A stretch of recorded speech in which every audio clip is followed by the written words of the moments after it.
When I was 8 or 9, I was at a school event at a small forest.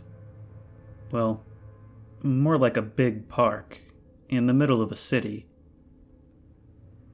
I was playing with my friends when we decided to go exploring. We found a small creek and a ruined cabin. I dared my friends to go peek inside the cabin.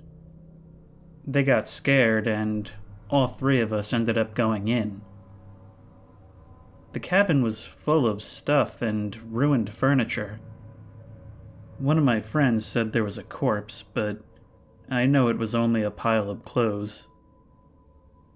Anyway, we left, and one of the guys told his teenage brother about the cabin.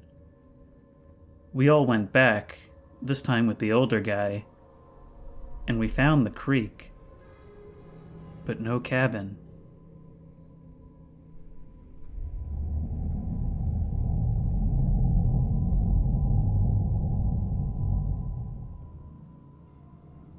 When I was 7, my family took a trip to China to pray to a dead relative. We ended up in a super rural part of southern China. We met up with some of the relatives that live in the village there and got ready for some ceremony or something. To be honest, I had no idea what was going on. I was too young to care. Anyway, me and my sister were bored and decided to run off into a bamboo forest that was just across from the house my relatives lived in. We both ran pretty deep into the forest. I'd say we ran about 10 minutes straight, not even knowing what we were looking for. Suddenly, I saw a little, old, seemingly abandoned shack up ahead. My sister and I decided to check it out. Next to the shack was a fenced-off pen that was about 5 feet tall.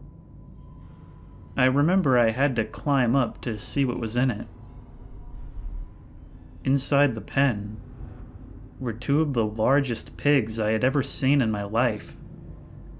They were probably as tall as I was at the time. Suddenly, my sister nudges me and points to the ground near the pig's feet. "Look, do you see that?" In the mud were 2 human fingers. Me and my sister looked at each other, then back at the pen. Before we could decide what to do next, a shaggy old man popped out of the shack and stared at us. Me and my sister noped so fast out of there back to the village, I don't even remember if we told our parents about it when we got back. But later that day, we had a roasted pig for the ceremony.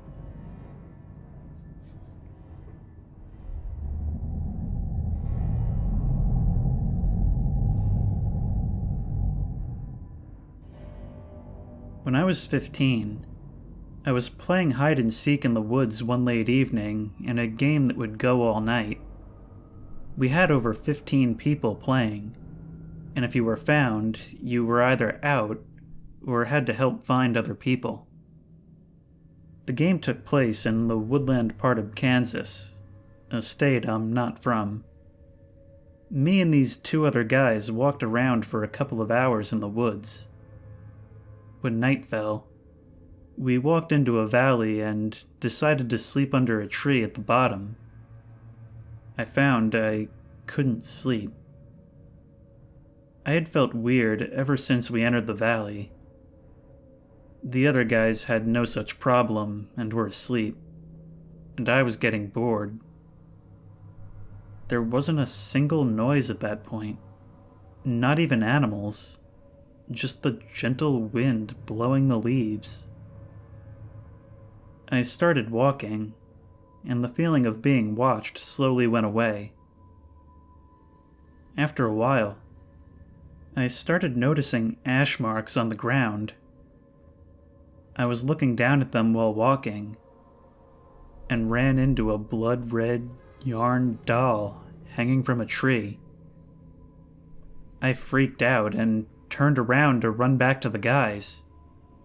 And as I looked up, I saw a lanky white figure standing in the tree line, watching the guys sleep. I figured it was a woman because it had long black hair. Then she turned and looked directly at me. I was literally frozen in fear. She stared at me for what felt like a whole minute. It took a moment to sink in that she was real and this was actually happening to me. Then, she glided back into the woods, not making a single sound. I sprinted back to the guys and woke them up.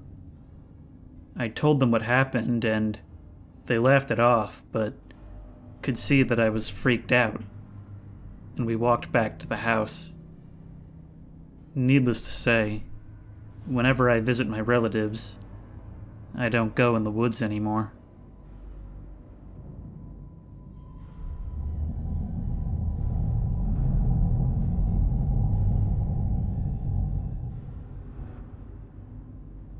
This happened in the early 2000s, when I was 12.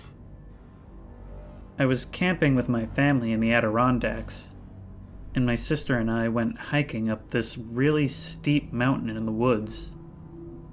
We got to the top, and we heard, "Hey kids, up here!"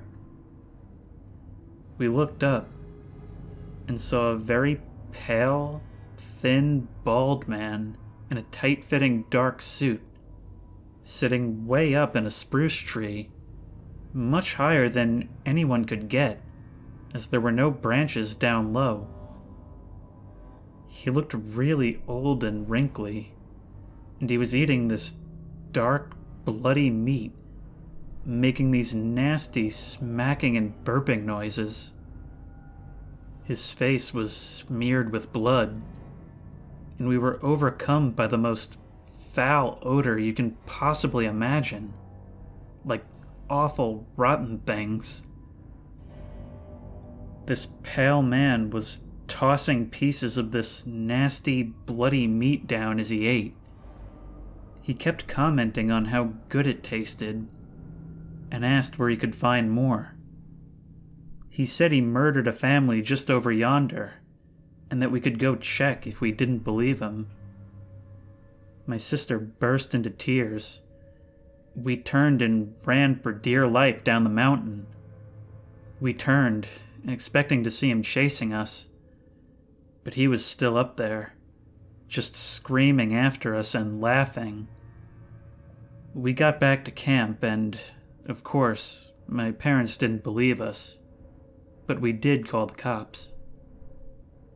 This one ancient park ranger came out and drove up the mountain to check it out. He came back a while later, saying all he found was a gutted deer, probably from hunters. My sister got sick that night and puked all through the night. The next night, around the campfire, I saw the man again in a tree just past our campsite, still eating, and I could hear him chomping and smacking, even though he should have been too far away for me to hear. I started crying, and no one else saw him. I just remembered the sheer horror I felt seeing that man. Nothing has ever scared me as bad as he did. I remember knowing somehow that no one could save me from him. Not my dad, not my mom, not the police. No one, if he wanted to kill me.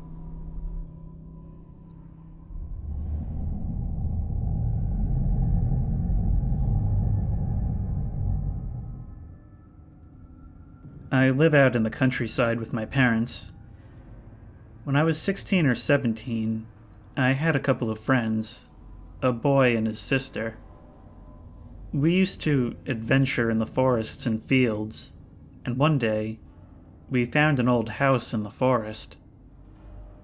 The sister told me it was abandoned, so we wandered around the yard, not having the guts to go inside. My friend accidentally threw a rock through the house's window. After that, we took a few pictures and left. The next day, we came back, and someone had fixed the windows. Yeah, I know it's not that creepy, but it gets better. A few weeks after that, I read an article on the web. It talked about murders in the village where I live. The article said that there were 2 murders at the house in 1980. The mother had suffocated 2 of her children in a well filled with icy water. I read the article further, and it said that after the mother spent some time in a mental hospital, she came back to live with her husband, which meant that the house where we broke the windows was not actually abandoned. A few months later, we briefly visited the house again. It was winter, so night fell quickly and we went home. I was chilling inside when my dad came inside and said, "Come outside. There are weird sounds coming from the forest." The forest blocked our direct line of sight to the house, but we could see the sky over it. It was red like fire, and I could hear someone shouting, "Help! Help!" The dogs were barking and freaking out. By now, too much snow had fallen, and we weren't able to go investigate. God knows what was happening there.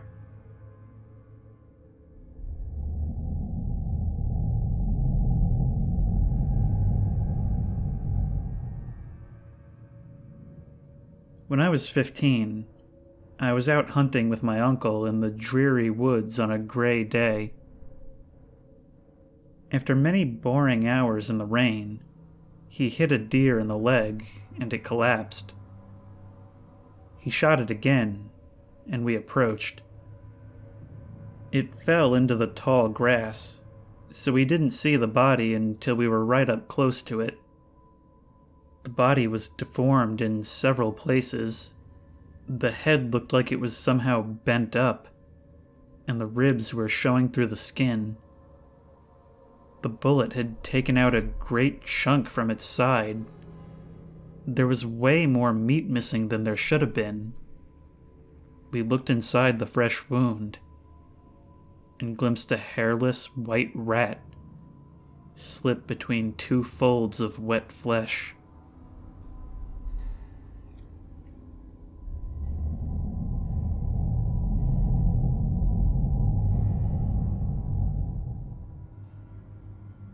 Western North Carolina here. I have some kind of spooky stories. A few years ago, I was out hiking, looking for a good place to hunt. When I found a bunch of old shacks in a clearing, I started noping a little, but curiosity overcame my fear. I found lots of dirty old clothing, from what looked like way back. Some of it was missing big patches. Suddenly, I heard a rustling in the woods. I turned and saw a humanoid figure lurking around at the edge of the clearing. It was watching me. I called out to it, and this old guy started walking towards me. We started talking, and come to find out, he was a really cool guy. He was an old hippie who had lived out there for the past 10 years. Every once in a while, I still go talk to him. About a year after I'd first met him, I went to hang out with him, and we spent the better part of the day talking. It was getting dark, and it was 6 miles back to my house. I pretty much knew I wouldn't make it back before it was too dark to walk. I decided, screw it. If he doesn't mind, I'll just spend the night here and go home in the morning. We built a big bonfire and kept talking for a few more hours after the sunset. The fire was starting to die down, and I started to see human-looking shadows darting everywhere. He seemed to take notice, but didn't pay them any attention. I asked him if he saw them too, and he said yes. I asked him what was going on, and he told me that a lot of people died here. It used to be a Hooverville back in the day. I got kind of scared and asked how they died. He said a fire had gotten out of control, and the shacks and surrounding woods had burned up. The shadows were getting closer, and he still didn't care. They stopped moving so fast, and I was starting to be able to make out distinct hands and faces. He told me not to worry. They're groovy. His exact words. I woke up in the early morning, with the sun just barely coming up. I could still see the shadows moving around. They were moving really slowly now, but there were no more faces. After saying my goodbyes, I headed home.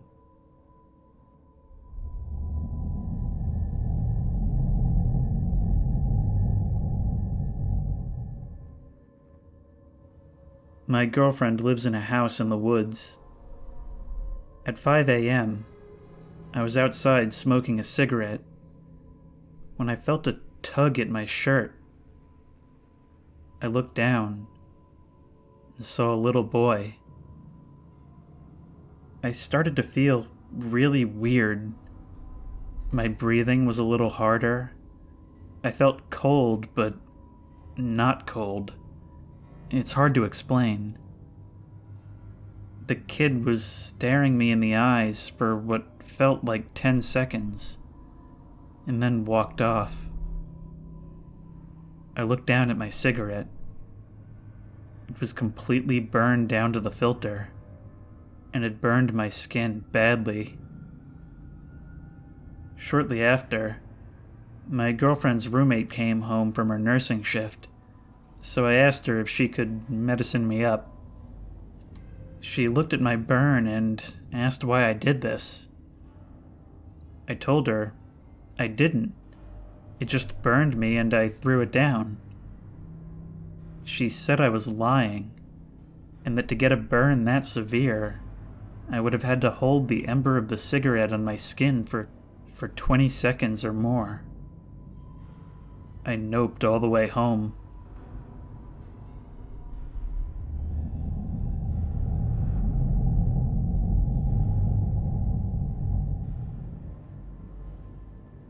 I'm not good at storytelling, but this is a real story that happened to my friend's brother and his friends. They were out camping in the northern Utah mountains, sleeping in the bed of the truck with the camper attached because it was a lot more spacious than the front seats. One of the friends woke up to scratching noises outside the truck. He looked outside and saw the figure of a man slowly walking around the truck, scratching at the side of it with something.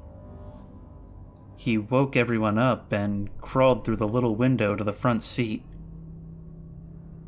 At that moment, the guy outside opened the front door, and the friend quickly grabbed it and shut it back. What followed was a tug of war with the guy, because the friend panicked and didn't realize he could lock the door. After a few seconds of this, he regained his presence of mind and locked the door, and quickly turned on the car's lights.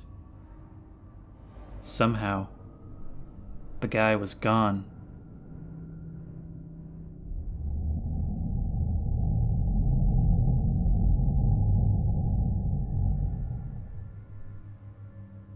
My class was on a field trip to an old war base in Oregon. The place is huge and in the middle of a forest. The atmosphere there was heavy and creepy. The guide led the class through a section of the building that was lined with doors, each with a large viewing window. I stopped to look in one, and the entire room was flooded with this awful black water. There were boxes and other pieces of debris floating around. I thought it was weird, but moved on with the guide. I looked back and saw the teacher looking into the same room. Later, I asked her why the room was flooded. She just stared at me and said that the room was empty and dry, and that there was no body of water for miles. I never figured it out. It's still weird to me.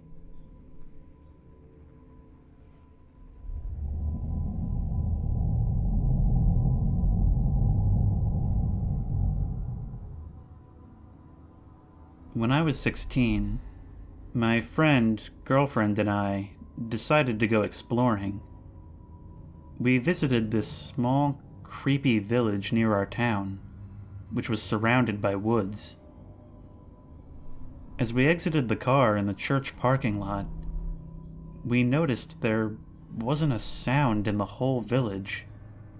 It felt like no one was even there.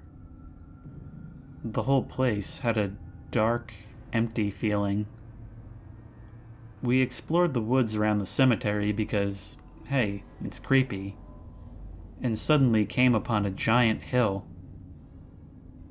It was so steep we had to help each other up the whole way, and when we got to the top, we saw a single tree surrounded by sticker bush. We made our way through the sticker bush until we came upon a red fern, and next to it, a headstone. I read it aloud. Martha McFallon, condemned witch, axed to death. At that moment, the wind stopped. It was very eerie. Suddenly, my girlfriend let out this extremely loud, blood-curdling scream. She began to book it out of there and tumbled down the hill. My friend and I were right behind her. When we made it to the car, we took off and proceeded to go 75 and a 20 until we got back to town. When we got there, I asked her why she screamed. She got silent and said, "I felt a hand grab my ankle." We never went to that village again.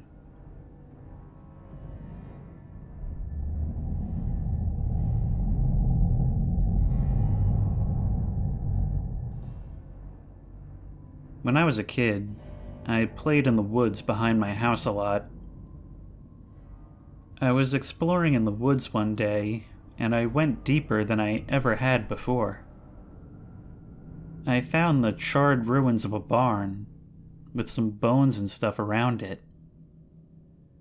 I looked around and saw a stream flowing nearby. It was getting late, so I decided I'd come back tomorrow. On the way back, I used a pocket knife to mark the trees so I could find the barn again. The next day came, and I followed the tree markings back to the area. When I got back, it was all gone. Not just the barn, but like there was never even a clearing there to begin with. I swear, I searched for it all day. I didn't find the stream either, no matter how far or which direction I walked. Has anyone else had something like that happen to them? Mysterious places in the woods just vanishing? Another user responds, "Yeah, that's happened to me before. Coincidentally, my story also involved an abandoned building. I was hiking up in Vermont, where I'm very familiar with the terrain. I've seen every inch of those woods. Suddenly, I noticed a ruined shack that I'd never seen before. And after that, I never saw it again. It kinda makes me wonder, what would have happened if I had spent the night in that part of the woods? Where would I have ended up?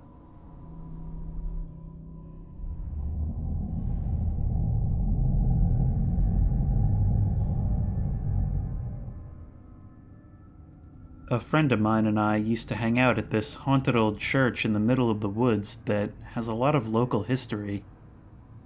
We were sitting in the car, parked and turned off, when the back end slammed down like someone had just jumped on it. We heard a banging sound coming from this creepy shack thing next to the church. We got out and started chucking rocks and acorns at the shack to try to imitate the sound. We couldn't even get close. It sounded like someone was whacking at full force with a baseball bat or something. There was nobody else there but us. This other time, we were sitting in the car again when we heard a drum-like sound coming from the woods, like one of those deep war drums. It started getting closer and louder. All of a sudden, the drumming came right up behind my car really fast. I felt this instant, intense feeling of indescribable sheer terror and dread, like I was surrounded by true evil. My friend started flipping out, screaming at me that there's something bad here. We need to leave. I was so scared I was crying. I turned on the car and tore out of there. I think I had a legitimate demonic experience that night.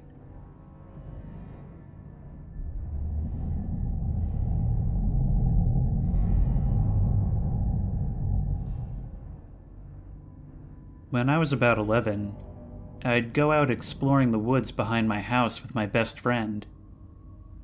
We lived in the country, so we would do this basically every weekend.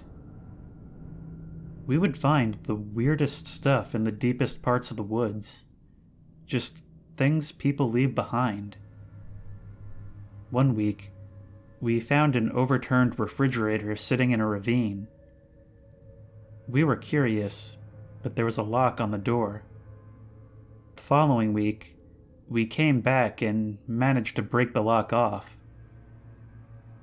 Inside was a bunch of bags, the plastic kind you keep food in, full of something tannish red and squelchy that smelled absolutely rancid. We joked to each other, saying, maybe it's a dead body. We both laughed awkwardly, then shook it off and decided it was meat from a hunter or something. Though I don't know why a hunter would just dump this stuff in the woods. The week after that, we went back, and the fridge was gone, somehow dragged away from the middle of the woods. It's almost like someone had something to hide.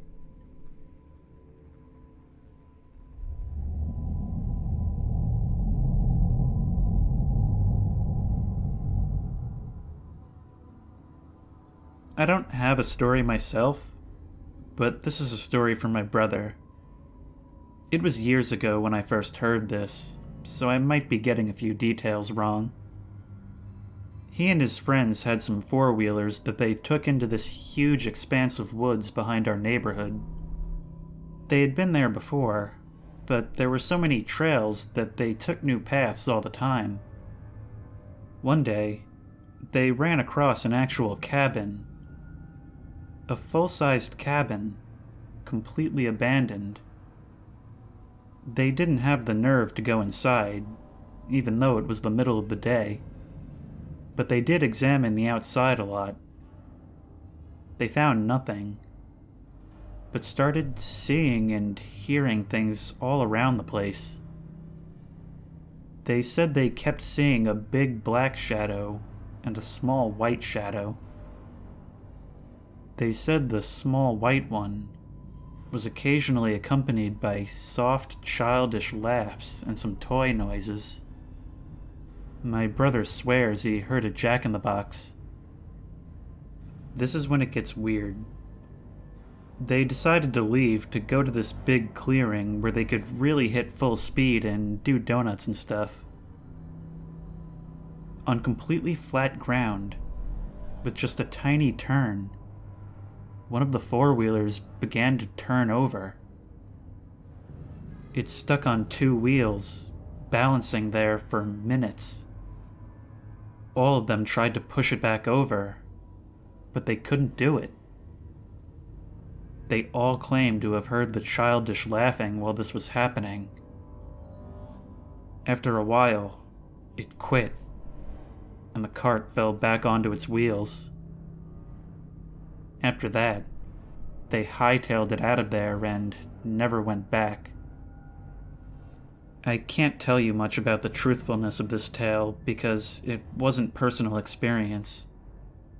But seeing my brother's face when he walked in the door that day, something happened.